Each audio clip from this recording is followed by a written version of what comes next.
Praise the Lord. November 28వ తేదీ 2024. ఈరోజు దేవుని వాగ్దానము. అతడు నన్ను ప్రేమించుచున్నాడు గనుక నేనతన్ని తప్పించెదను. అతడు నా నామము నెరిగినవాడు కనుక నేనతన్ని గణపరిచెదను. కీర్తనల గ్రంథము 91వ అధ్యాయం 14వ వచనం.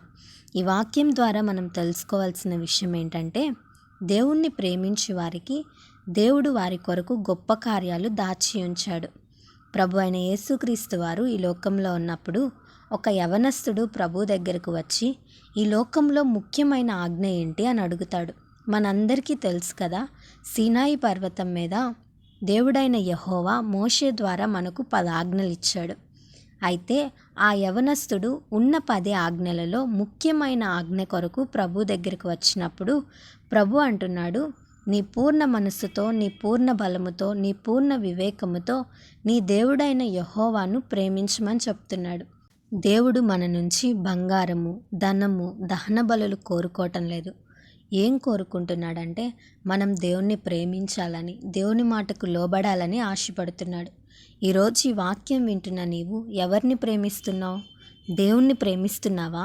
లేక ఈ లోకాన్ని, లోకంలో ఉన్న మనుషుల్ని ప్రేమిస్తున్నావా? లోకం శాశ్వతం కాదు. మనుషుల్ని ప్రేమిస్తే మనకి ఏ ప్రయోజనం లేదు. నిన్ను గణపరచువాడు ఆయనే.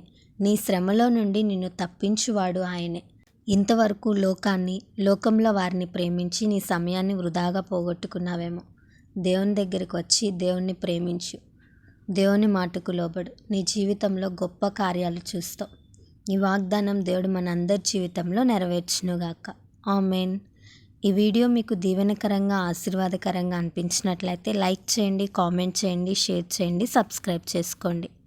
God bless you.